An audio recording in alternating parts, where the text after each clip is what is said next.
Assalamualaikum dan salam sejahtera kepada semua pelajar MPV Produksi Multimedia tingkatan 4. Baiklah pelajar, hari ini kita bertemu lagi dalam sesi pembelajaran yang seterusnya. Cikgu harap semua pelajar berada dalam keadaan sehat walafiat dan bersedia untuk meneruskan sesi pembelajaran kita pada hari ini. Jika pada minggu lepas kita telah melihat tentang perkakasan ya, perkakasan dalam multimedia, pada hari ini kita akan melihat lagi bahagian yang kedua iaitu perisian ya dalam multimedia.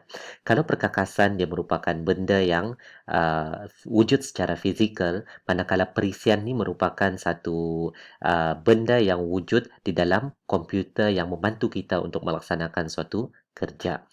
Okey, apa yang kita akan pelajari pada hari ini adalah yang pertama, pelajar akan mengelaskan 5 perisian reka bentuk multimedia, kemudian dapat menyenaraikan contoh perisian reka bentuk multimedia yang digunakan dalam pembangunan produk multimedia, dan yang terakhir, pelajar dapat mengenal pasti 3 jenis perisian pengarangan serta contohnya. Baiklah, kita lihat bahagian yang pertama iaitu perisian reka bentuk multimedia. Apa itu perisian reka bentuk multimedia? Ia merupakan perisian yang digunakan untuk membangunkan sesuatu produk multimedia ya. Jadi produk multimedia ini banyak ya, pelajar telah lihat juga dalam bab yang sebelumnya. Okey, seperti animasi ya, video, kios, permainan interaktif dan sebagainya. Perisian reka bentuk multimedia dikelaskan berdasarkan kegunaan perisian dan jenis produk multimedia yang dihasilkan.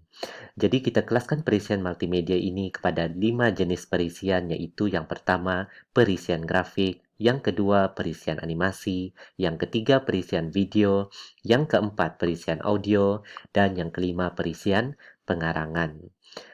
Okey, kita lihat setiap jenis perisian ini satu persatu. Yang pertama perisian grafik. Perisian grafik digunakan untuk menghasilkan dan menyunting data media dalam bentuk grafik. Sama ada grafik yang disunting itu adalah daripada jenis image raster ataupun daripada image vector. Semua ini pelajar akan pelajari dengan lebih lanjut dalam modul grafik. Terdapat berbagai jenis perisian yang boleh digunakan untuk penyuntingan dan juga penghasilan grafik. Dan perisian-perisian ini ada yang merupakan perisian berlesen dan ada juga perisian yang boleh diperolehi dari sumber terbuka ya, open source software. Contohnya yang kita akan gunakan ialah Adobe Photoshop dan ia merupakan perisian yang berlesen. Okay, yang kedua, perisian Adobe Illustrator yang digunakan untuk menyunting image raster. Yang seterusnya SketchUp, Corel Draw, Freehand, Blender yang digunakan untuk menghasilkan grafik dalam bentuk 3D, PenShop, Krita dan Inkscape.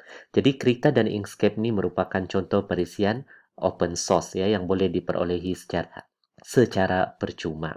Kita lihat jenis perisian yang kedua iaitu perisian animasi. Perisian animasi ini digunakan untuk menghasilkan dan menyunting animasi. Sama ada animasi tersebut daripada jenis 2 dimensi dan juga daripada jenis 3 dimensi. Perisian yang akan kita gunakan untuk penyuntingan animasi 3 dimensi ialah 3D Studio Max dan ia merupakan perisian yang berlesen. Terdapat juga perisian lain seperti Autodesk Maya, Blender yang boleh diperolehi daripada sumber terbuka ya, maksudnya boleh di-download secara percuma untuk penyuntingan animasi jenis 3 dimensi. Untuk animasi 2 dimensi kita akan mempelajari Macromedia Flash. Macromedia Flash ini adalah perisian yang berlesen. Switchmax dan juga Toon Boom. Kita lihat jenis perisian yang ketiga iaitu perisian video. Perisian video digunakan untuk menyunting video yang dihasilkan daripada peranti input. Maksudnya perisian video ini hanyalah untuk proses penyuntingan video sahaja. Manakala video tersebut kita dapatkan daripada peranti input lain seperti telefon, ya, video kamera digital dan sebagainya. Perisian video menyediakan pelbagai fungsi seperti kesan khas, transition, green screen dan sebagainya. Contoh perisian video yang akan kita pelajari nanti adalah Adobe Premiere dan ia merupakan perisian berlesen. Selain itu terdapat juga perisian-perisian lain di pasaran seperti iMovie ya yang datang sekali dalam komputer jenis MacBook ya. Dan Pinnacle Studio juga perisian berlesen, Ulit Video Studio, Movie Maker yang kebiasaannya datang dalam sekali dengan komputer yang menggunakan Windows. Tapi pada hari ini Windows Movie Maker ini tidak didatangkan sekali ya, kecuali untuk Windows yang lama. Kemudian kita ada perisian OpenShot, dan OpenShot ini merupakan perisian sumber terbuka yang boleh diperolehi secara percuma.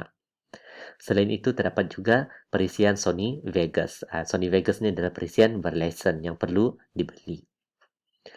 Baiklah, jenis perisian yang keempat yaitu perisian audio. Perisian audio digunakan untuk menghasilkan dan menyunting audio, di mana perisian ini menyediakan pelbagai fungsi lain seperti rakaman suara. Ya, kita boleh membuat rakaman suara, meletakkan kesan khas dan sebagainya. Ya, menggabungkan audio dengan musik, latar dan sebagainya. Antara jenis perisian audio adalah seperti Soundforge. Yang kita akan pelajari nanti ialah Soundforge. Ya, dan Soundforge ini adalah perisian berlesen. Audacity iaitu perisian sumber terbuka yang boleh diperolehi secara percuma. Selain itu terdapat juga perisian lain seperti Adobe Audition, Sound Recorder dan Amadeus Pro yang merupakan perisian berlesen. Oke, perisian yang terakhir yaitu jenis perisian pengarangan. Perisian pengarangan ini digunakan untuk menghasilkan aplikasi multimedia, ya seperti kios, causeway, permainan interaktif, CD interaktif, dan sebagainya. Perisian pengarangan ini dia merupakan perisian yang boleh menggabungkan pelbagai elemen multimedia seperti teks, grafik, animasi, audio, dan video dalam satu platform, ya di atas satu pelantar yang sama. Terdapat 3 jenis ya perisian pengarangan ini, yaitu perisian pengarangan berasaskan kerangka masa, time frame, perisian pengarangan berasaskan icon, icon base, dan perisian pengarangan berasaskan cut ataupun cut base. Kita tengok contoh-contoh perisian pengarangan. Okey, Macromedia Flash. Ini kita akan pelajari.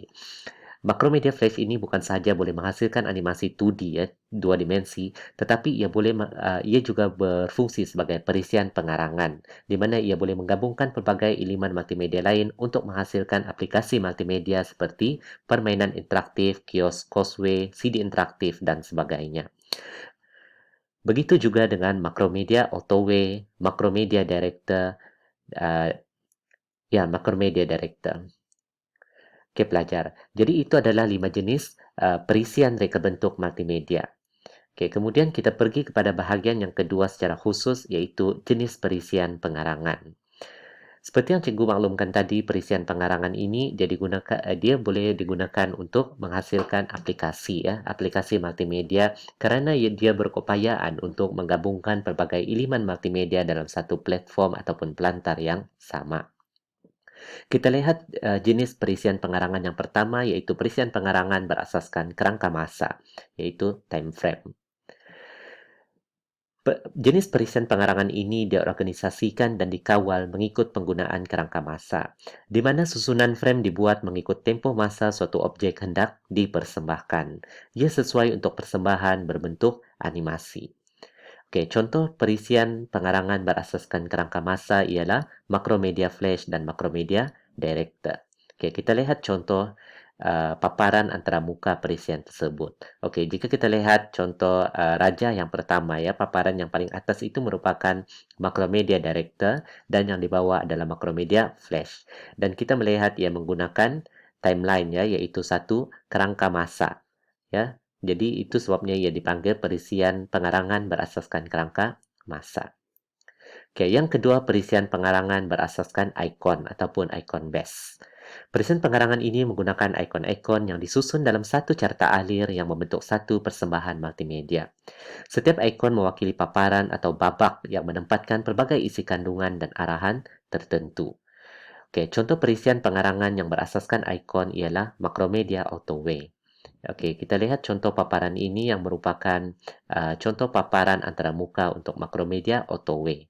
Dan kita lihat kedudukan ikon-ikon yang disusun dalam satu carta alir. Dan seperti yang cikgu beritahu tadi, setiap ikon ini mengandungi kandungan-kandungan yang berbeza. Okey, seterusnya, jenis perisian pengarangan yang terakhir iaitu perisian pengarangan berasaskan cut ataupun cut base. Ia berasaskan susunan objek-objek pada skrin yang dikenali sebagai kad ataupun buku, di mana setiap kad atau buku ini mengandungi isi kandungan dan fungsi yang berbagai serta ciri tertentu yang dihubungkan kepada kad atau buku yang lain. Contoh perisian pengarangan berasaskan kad adalah seperti Microsoft PowerPoint, Toolbox, dan juga HyperCard. Selain daripada itu, perisian pengarangan berasaskan kad ini juga dipanggil sebagai page base, ya, iaitu berasaskan halaman. Okey, contoh yang paling mudah untuk kita lihat adalah paparan yang terdapat pada Microsoft PowerPoint, ya, di mana kita akan nampak dia adalah berasaskan kad, ya, nampak, ya. Setiap satu page pertama, page kedua, page ketiga, dan page yang seterusnya. Dan setiap page itu mengandungi pelbagai elemen di dalamnya, ya, mengandungi pelbagai kandungan, iaitu seperti grafik, teks, dan juga mungkin mengandungi animasi dan video. Baiklah pelajar. Jadi itulah 3 jenis perisian pengarangan, ya. Jadi cikgu ulang semula: perisian pengarangan berasaskan kad, perisian pengarangan berasaskan ikon, dan perisian pengarangan berasaskan kerangka masa. Baiklah. Sebagai kesimpulan untuk penerangan ringkas cikgu mengenai perisian reka bentuk multimedia, yang pertama, perisian reka bentuk multimedia merupakan perisian khusus, ya, untuk membangunkan produk multimedia. Terdapat 5 jenis perisian reka bentuk multimedia, yaitu perisian grafik, perisian animasi, perisian audio, perisian video, dan juga perisian pengarangan. Perisian pengarangan digunakan untuk menggabungkan pelbagai elemen multimedia dalam satu pelantar. Maafkan cikgu, ya. Dan terdapat 3 jenis perisian pengarangan, yaitu perisian berasaskan kerangka masa, perisian berasaskan ikon, dan juga perisian berasaskan kad. Baiklah, jadi itu sahaja penerangan ringkas daripada cikgu berkaitan perisian reka bentuk multimedia. Kita akan berjumpa lagi dalam kelas yang seterusnya, dan cikgu harap para pelajar dapat menyiapkan latihan yang diberikan dan menghantar mengikut masa yang ditetapkan. Itu sahaja daripada cikgu untuk hari ini. Sekian, terima kasih.